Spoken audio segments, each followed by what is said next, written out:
Subhana rabbika rabbil izzati amma yasifun, wassalamun alal mursalin, walhamdulillahi rabbil alamin.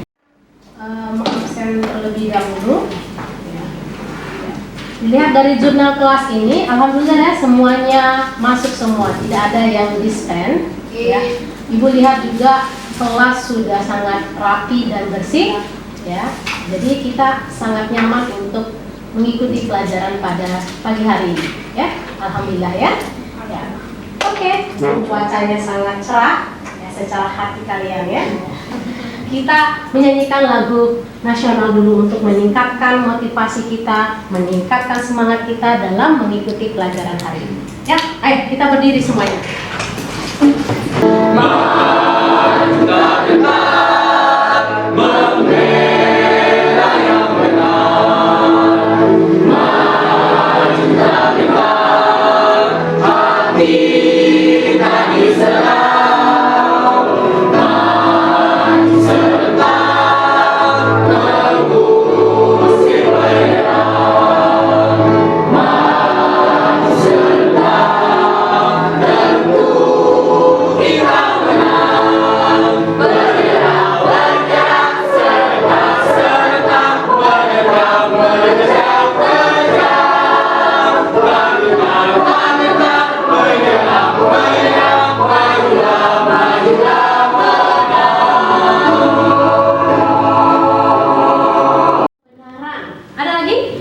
Bersemangat untuk melakukan perubahan yang lebih baik lagi. Wah, perubahan yang lebih baik lagi. Oke, ya benar ya. Jadi ini menyambung tentang materi kita, ya. Yang pekan lalu kita membahas tentang hak asasi manusia, kan? Ya, kalian sudah mengetahui apa yang disebut dengan hak asasi manusia, contoh-contohnya, kemudian ciri-ciri dari hak itu sendiri, kemudian apa saja hak-hak warga negara yang diatur di dalam konstitusi. Ya, itu mengcover hak-hak kalian sebagai warga negara yang diatur di dalam konstitusi. Oke, untuk itu hari ini kita akan mempelajari tentang pelanggaran hak asasi manusia. Yang dimana minggu lalu kalian sudah memahami hak-hak apa saja yang kalian dapatkan sebagai warga negara, sehingga sekarang kita akan mempelajari tentang pelanggaran hak asasi manusia. Ya.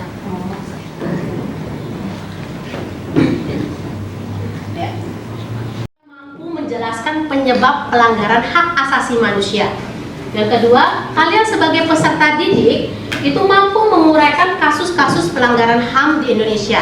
Dan yang ketiga, kalian sebagai peserta didik itu mampu menguraikan solusi secara kreatif, kritis, dan inovatif untuk memecahkan kasus pelanggaran HAM. Ya. Nah, ini yang akan kita jabarkan pada pagi hari ini. Ya.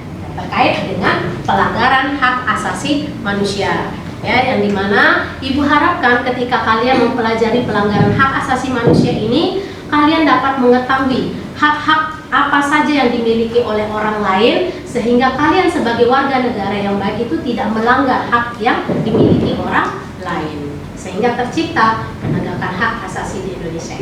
Oke, gimana? Ya, biasa ya.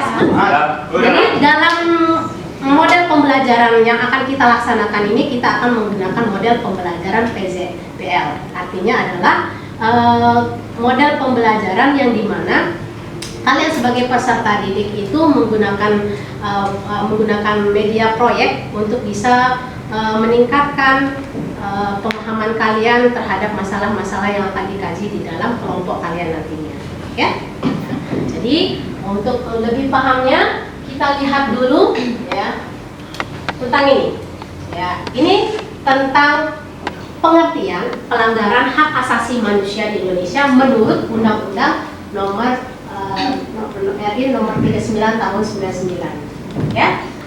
Saya akan menjelaskan pengertian hak asasi manusia menurut hukum nasional. Ya. Jadi yang telah terdapat dalam pasal 1 angka 1 Undang-Undang HAM tahun 1999 yang menyebutkan bahwa hak asasi manusia adalah seperangkat hak yang melekat pada hakikat dan keberadaan manusia sebagai makhluk Tuhan yang Maha Esa dan merupakan anugerahnya yang wajib dihormati dijunjung tinggi dan dilindungi oleh negara, hukum, pemerintah, dan setiap orang demi kehormatan serta perlindungan harkat dan martabat manusia. Adapun contoh hak asasi manusia yaitu hak asasi pribadi. Ya, diantaranya yaitu kebebasan mengikuti organisasi, kebebasan mengeluarkan pendapat, dan kebebasan untuk memilih dan menjalankan agama sesuai kepercayaan masing-masing. Luar biasa. Saya mau menambahkan kira-kira, ya. Oh, Aufa. Jadi setelah menyampaikan apa itu pengertian dari HAM sendiri, bahwa dapat kesimpulan bahwa pelanggaran HAM itu adalah perbuatan dilarang. Mengapa? Karena perbuatan melanggaran HAM itu termasuk dari membatasi, mengurangi, menghalangi, dan mencabut hak asasi manusia dari orang lain, baik secara individu maupun secara kelompok. Mengapa tidak boleh? Karena HAM itu adalah suatu hak istimewa yang diberikan untuk setiap manusia, baik setiap individu dari Tuhan Yang Maha Esa. Oleh karena itu, mencabutnya merupakan suatu tindakan seperti pencurian yang dimana itu dilarang keras oleh undang-undang. Luar biasa Aufa. Paham dari pendapatnya Aufa dan Ilham yang menyatakan bahwa pelanggaran HAM, kita perlu garis bawahi pendapatnya Aufa tadi ya, tidak mengganggu hak orang lain. Ya, ketika kita mengganggu hak orang lain, berarti kita sudah melakukan sebuah pelanggaran HAM. Ya, luar biasa Aufa dan Ilham. Ya, untuk itu next kita lihat nih. Ya, jadi apa yang disampaikan oleh Ilham sama Aufa itu ada faktor atau penyebab kenapa seseorang itu melakukan pelanggaran HAM. Ini bisa didasari dari faktor internal dan faktor eksternal. Kalau faktor internal itu adalah faktor dari diri kita sendiri, sehingga kita melakukan sebuah pelanggaran tersebut. Nah, kalau pelanggaran eksternal adalah pelanggaran yang dilakukan dari luar. Itu kita lanjut ke rendahnya kesadaran HAM. Ya. Rendahnya kesadaran HAM maksudnya yaitu kondisi di mana seorang tidak memperdulikan orang lain dan berbuat seenaknya. Pelaku juga tidak mau tahu tentang bagaimana masalah yang ada di sekitarnya. Misalnya ada temannya yang sakit, temannya minta bantuan, itu tidak dia pedulikan, yang berakibat munculnya perilaku penyimpangan hak asasi manusia. Contohnya, ketika ada teman kita yang jatuh, kita bukannya membantu tapi malah menertawakan mereka. Jadi itu merupakan contoh rendahnya kesadaran. Memberikan pendidikan HAM melalui mata pelajaran PPKN di setiap jenjang pendidikan. Salah satunya apa yang Ibu lakukan di sini adalah salah satu upaya yang bisa kita lakukan untuk menegakkan hak asasi di Indonesia. Sudah paham, tadi sudah panjang lebar Ilham, Aufa, Asrid, Ijati menjelaskan tentang ini semua. Ya, luar biasa kalian ya, luar biasa. Nah, untuk lebih pahamnya ya, kita akan menonton video ini ya. Nah, nanti ini adalah salah satu kasus bullying yang Ibu ada 5 kasus yang kita paparkan tadi ya. Ibu cuma ambil satu untuk kalian untuk lebih memahami ternyata kasus bullying ini adalah seperti ini ya. Kita nonton dulu.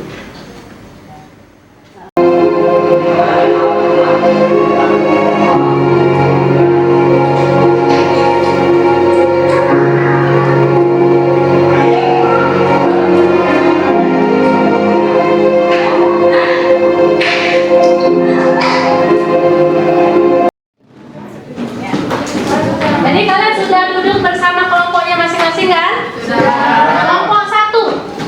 Iya. Ya. Kelompok 1. Kelompok 2. Ya. Kelompok 3. Kelompok 4. Kelompok 5. Oke. Ya. Jadi setiap kelompok sudah mendapatkan LKPD-nya, ya. Nah, ini tema yang akan kalian dapatkan bersama kelompok. Untuk kelompok 1, ya, berarti kelompok 1 akan mengkaji tentang peristiwa Tanjung Priuk 1984. Ya. Kelompok 2, oke, tentang kasus Marsina 1993. Kemudian kelompok 3, kelompok 3 tragedi Trisakti 1998. Kelompok 4, kelompok 4 tentang pembunuhan Angelin 2005. Dan kelompok 5 yang terakhir mengkaji tentang kasus bullying. Ya, tentang kampanye tentang penegakan hak asasi manusia. Ya, seperti ini. Nanti tergantung kreativitas kelompok kalian. Jadi silakan. Ya, yakin kalian akan mengerjakan lebih maksimal, lebih keren lagi. Ya, paham? Oke. Untuk itu sekarang bersama kelompok kalian, karena nanti setelah kalian sudah membuat esai dan poster ini, minggu depan kita akan presentasi. Ya, untuk pekan ini kalian silahkan bersama kelompok kalian itu menyusun proyeknya. Ya, menyusun proyek jadwal apa saja yang kalian akan kerjakan selama 1 pekan terhitung dari hari ini. Mengingat minggu depan kita akan presentasi. Ya, jadi silakan sekarang bersama kelompok kalian diskusikan bagaimana schedule mengatur jadwal penyelesaian proyek yang kalian dapatkan bersama kelompok kalian. Paham ya? Oke, nanti kalau yang tidak paham, ntar sampai ibu. Ntar ibu nyamperin kalian ke bangku kalian masing-masing. Ya, silakan dikerjakan. Ya, naik. Ya. Sudah paham ya? Jadi nanti ya besar ya. Jadi sudah dirancang kira-kira apa? Sudah dirancang hari yang pertama apa? Siapa yang buat ini? Cari yang itu siapa ya? Menggunakan bahan-bahan ya. Semuanya kerja ya. Menyampaikan kepada kalian kira-kira ya schedule kalian itu apa untuk menyelesaikan proyek yang akan kita lakukan ini. Siapa kelompok? Oh, kelompok 2. Ya, silakan kelompok 2. Ya. Assalamualaikum teman-teman. Waalaikumsalam. Jadi di kelompok saya dapat kasus Marsina. Jadwal untuk menyelesaikan proyek kami itu sekitar 6 hari. Jadi di jumlah hari ini, di tanggal 18 hari pertama kami akan membagi tugas-tugas per kelompok, per orang atau personalia. Lalu kami akan menyiapkan media serta sumber literasi yang akan kami gunakan. Hari kedua hingga hari ketiga yang di tanggal 19 hingga tanggal 22 Oktober kami akan mengkaji literasi yang telah kami dapatkan dari berbagai sumber. Hari keempat sampai hari kelima yang di tanggal 21 hingga tanggal 22 kami akan menyusun, mengembangkan masalah serta mulai menyusun esai. Ya, yang hari ke-6 hari terakhir yang di tanggal 24 Oktober kami akan membuat poster. Sekian dari saya. Assalamualaikum warahmatullahi wabarakatuh. Luar biasa. Waalaikumsalam. Tanya jawab. Silakan. Baik, jadi ini adalah poster yang akan kami promosikan kepada teman-teman sekalian. 12 Mei 1998 menuju reformasi, tegakkan demokrasi, akhiri dan tak ada lagi tragedi Trisakti. Jadi ada poster tentang bullying yang akan dijelaskan oleh pembuatnya langsung, yakni Irfan Sulaiman.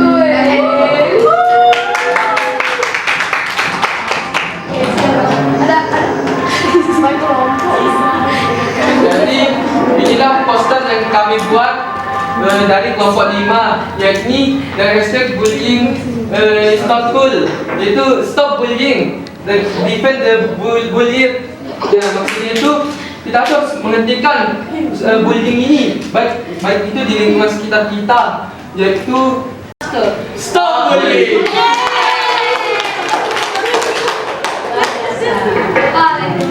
Ya. Faktor penyebab pelanggaran HAM dan upaya yang bisa dilakukan oleh pemerintah dan kalian sebagai warga negara ya sudah kalian pahami betul. Untuk memastikan untuk lebih meyakinkan lagi bahwa materi pelajaran kita hari ini benar-benar kalian bisa memaknai, kemudian kalian bisa menjelaskan kembali, kemudian kalian bisa memahaminya.